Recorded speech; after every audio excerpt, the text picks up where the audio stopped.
भोपाल में पहली बार एक अलग ही आध्यात्मिक माहौल देखने को मिला है। कला, संस्कृति और साहित्य की इस नगरी में अध्यात्म की नई लहर भी लोगों को आकर्षित कर रही है। भोपाल के भोजपुर क्लब में आयोजित स्पिरिचुअल फेयर में बड़ी संख्या में लोग पहुंचे और शांति के साथ ही ध्यान का अनुभव किया। यह आयोजन परमहंस योगानंद जी की शिक्षाओं पर आधारित है, जिसका उद्देश्य लोगों को भक्ति, सेवा, ध्यान और क्रिया योग से जोड़ना है।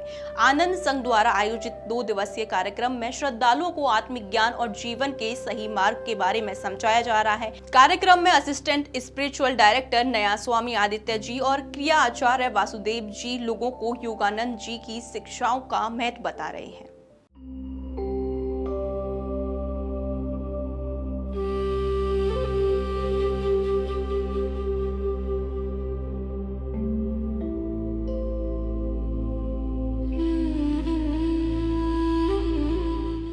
भोपाल में पहली बार स्पिरिचुअल फेयर हो रहा है, जिसका बहुत ही अच्छा रिस्पांस मिल रहा है। तो चलिए जानते हैं इस स्पिरिचुअल फेयर में क्या कुछ हो रहा है आदित्य जी से। आदित्य जी हमारे साथ में हैं। आदित्य जी, स्पिरिचुअल फेयर हम लोग देख रहे हैं और बहुत अच्छा रिस्पांस मिल रहा है, क्या कुछ मानते हैं, कितना सफल आयोजन मानते हैं? ये हम पहली बार भोपाल में कर रहे हैं और बहुत अच्छा रिस्पांस आया है। लगभग 250-300 लोग यहाँ आए हुए हैं।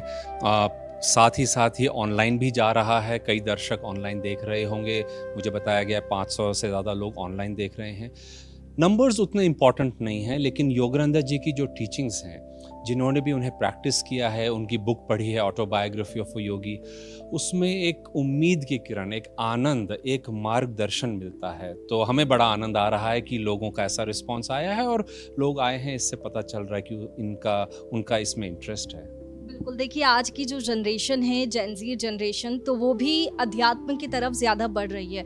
तो स्पिरिचुअल फेयर बहुत ही अच्छा एक तरीका है ईश्वर को प्राप्त करने का। लेकिन एक और तरीका है ईश्वर को प्राप्त करने का, क्रिया योग। तो क्या क्रिया योग से सच में ईश्वर को प्राप्त किया जा सकता है, ईश्वर तक पहुंचा जा सकता है? बिल्कुल किया जा सकता है। मैं सजेस्ट करूँगा आप भी उसके बारे में थोड़ा और देखें ऑटोबायोग्राफी में। क्रिया योग को 1861 में परमहंस योगानंद जी के जो परम गुरु थे, महाअवतार बाबा जी, उन्होंने एक बार दोबारा रीइंट्रोड्यूस किया। पर ये तकनीक बहुत पुरानी है, हजारों साल पुरानी है।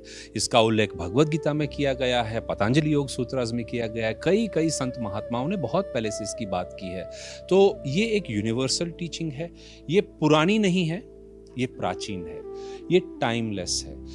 क्रिया योग हमारे जो शरीर में, हमारे मन में और स्पेशली हमारे जो स्पाइन, मेरुदंड जो कहा जाता है, उसमें ऊर्जा को बढ़ाती है और उस ऊर्जा को, प्राण शक्ति को हमारे आध्यात्मिक नेत्र पर लाने के लिए हमें एक डायरेक्ट टेक्निक दी गई है। तो इससे आत्म साक्षात्कार होता है, लेकिन फिजिकल हेल्थ के बेनिफिट्स, मेंटल, इमोशनल हेल्थ, किसी भी प्रकार का अगर आप ध्यान करें, आप देखेंगे कि उससे हमें आनंद का अनुभव होता है। तो क्रिया योगा ये सारे गिफ्ट्स देती है। एक और मेरा सवाल ये था कि ऑटोबायोग्राफी योगी, ये जो पुस्तक है वो बहुत ज़्यादा पॉपुलर है, लोगों के मुंह से भी सुना है कि वो ये पुस्तक पढ़ते हैं। तो इतनी ज़्यादा पॉपुलर क्यों? मैं तो अपने बारे में कह सकता हूँ, मैंने इस बुक को 2006 में पढ़ा था। बहुत ही आनंद आया था, बड़ी अच्छी बातें थी। योगानंद जी बहुत लाइकेबल हैं, उनकी फ़ोटो, उनकी जो जीवन की कहानियाँ हैं, लेकिन उन्होंने जो आध्यात्मिक बातें बताई हैं वो बड़ी यूनिवर्सल हैं। इस पुस्तक को विश्व भर में शायद सबसे ज़्यादा बिकने वाली आध्यात्मिक आत्मकथा है ये। उन्होंने अलग अलग संत, किस प्रकार उन्होंने ईश्वर को पाया है, हम भी ईश्वर को जीवन के हर एरिया में कैसे ला सकते हैं, ये सारी बातें बताई हैं। उन्होंने बहुत ही प्रैक्टिकल टेक्निक्स और विजडम शेयर की है। उस पुस्तक में बड़ी रोचक कहानियां हैं और बहुत ही मज़ेदार, जैसे ह्यूमर बहुत अच्छा है उस बुक का। तो मुझे तो बड़ी एक कंप्लीट बुक और एक स्क्रिप्चर के रूप में मैं उस पुस्तक को देखता हूँ। बिल्कुल, देखिए और इसके साथ ही जैसा कि स्पिरिचुअल फेयर के ज़रिए लोगों को अध्यात्म से जोड़ा जा रहा है, ईश्वर को प्राप्ति का एक मार्ग इसे कह सकते हैं कि अध्यात्म की तरफ लोग जा रहे हैं।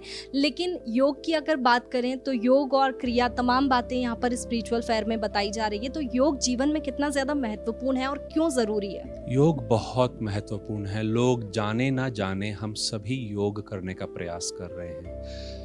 योग का तात्पर्य होता है यूनियन। आप एक आध्यात्मिक, एक स्थूल शरीर में भी ज़्यादा हेल्थ, एनर्जी चाहते हैं। इमोशनल लेवल पे हर कोई चाहता है कि उनके इमोशंस एक हायर लेवल के हों, कंट्रोल हो। माइंड की तो बात की जाए, हर मनुष्य आज के दिन माइंड कंट्रोल, सेल्फ कॉन्फिडेंस, इच्छा शक्ति, विल पावर की बात कर रहा है। और आध्यात्मिक टीचिंग तो है ही इंडिया की बड़ी प्राचीन और सबसे बड़ा गिफ्ट है हमारा, कि योग का मतलब है ईश्वर, सृष्टि, हर किसी चीज़ से एक होना। तो योग का लाइफ में ला सकते हैं। हठ योग जो लोगों को प्रचलित है अभी, हठ योग बहुत अच्छी बात है, लेकिन उसके बाद ध्यान भी करें। भक्ति योग होता है, कर्म योग होता है, हमारे एटीट्यूड्स मैटर करते हैं। और ज्ञान योग की विवेक का हम इस्तेमाल करें कि इस जीवन में मैं क्या कर रहा हूँ, क्यों कर रहा हूँ, किन चीज़ों से मुझे सही लाभ हो रहा है और मुझे क्या परिवर्तित करना है। तो योग की जो साइंस है वो हमें ये सब बातें सिखाती है। तो मुझे लगता है योग and yoga is important for everybody. जैसा कि भोपाल में पहली बार स्पिरिचुअल फेयर हो रहा है, तो इसमें क्या कुछ लोगों को सीखने को मिल रहा है और क्या मोटिवेशन मिल रहा है आगे की लाइफ के लिए, जर्नी के लिए? इन 2 दिनों में हम कई प्रैक्टिकल बातें लोगों के साथ शेयर कर रहे हैं। सबसे पहले अभी एक टॉक हुआ था ऑटोबायोग्राफी ऑफ योगी पे, कि वो बुक, जैसे आपने पूछा, इतनी प्रचलित क्यों है। मैंने हॉल में पूछा, लगभग 80% लोगों ने अपना हाथ उठाया कि हाँ, हमने ये वो पुस्तक पढ़ी है, बार बार पढ़ी है, हमें पसंद है। तो बुक की बात हुई है। अभी अभी मैंने हेल्थ का एक टॉक दिया है और बाकी स्पीकर्स दे रहे हैं कि शारीरिक हेल्थ, क्या खाना चाहिए, कैसे हमें खड़े होना चाहिए, ठीक से श्वास कैसे लेना चाहिए, व्यायाम क्यों करना चाहिए, कितना करना चाहिए, और प्राणायाम क्या होता है, ध्यान क्या होता है। योगानंद जी ने, कई संतों की तरह, लेकिन योगानंद जी ने बहुत डिटेल में, विस्तार में टेक्निक्स दी हैं हीलिंग के लिए। खुद को और दूसरों को आप मानसिक, शारीरिक, भावनात्मक रूप से, आध्यात्मिक रूप से कैसे हील कर सकते हैं। तो ये सब बातें हम सभी के साथ शेयर करेंगे। और शाम को, आज शाम और कल शाम 4:30 बजे, दोनों दिनों में हम स्पिरिचुअल मूवीज़, योगानंद जी की लाइफ पर जो हमने 2 मूवीज़ आनंदा संघा ने बनाई हैं, द आंसर और फाइंडिंग हैप्पीनेस, दोनों मूवीज़ को दर्शाएंगे यहाँ पर। तो देखिए, ये थे हमारे साथ में spiritual assistant director Aditya ji, और आदित्य जी ने बताया कि किस तरह से स्पिरिचुअल फेयर में अध्यात्म की तरफ लोगों को पहुंचाया जा रहा है, कैसा जीवन जीना चाहिए, कैसे सांस लेना चाहिए, क्या खाना चाहिए, अपनी लाइफ में क्या कुछ अच्छा करना चाहिए कि हम ईश्वर को प्राप्त कर सकें, ईश्वर से हम मिल सके अध्यात्म के ज़रिए। तो ये तमाम बातें यहाँ पर स्पिरिचुअल फेयर में बताई जा रही है। इसके साथ ही योग क्रिया के बारे में भी बताया जा रहा है। तो अगर आप भी इंटरेस्टेड है तो आप भी स्पिरिचुअल फेयर का हिस्सा बन सकते हैं, या फिर इस ग्रुप से जुड़कर भी इसका हिस्सा बन सकते हैं। कैमरामैन सुजीत के साथ वैष्णवी मावर, दिशा भक्ति, भोपाल।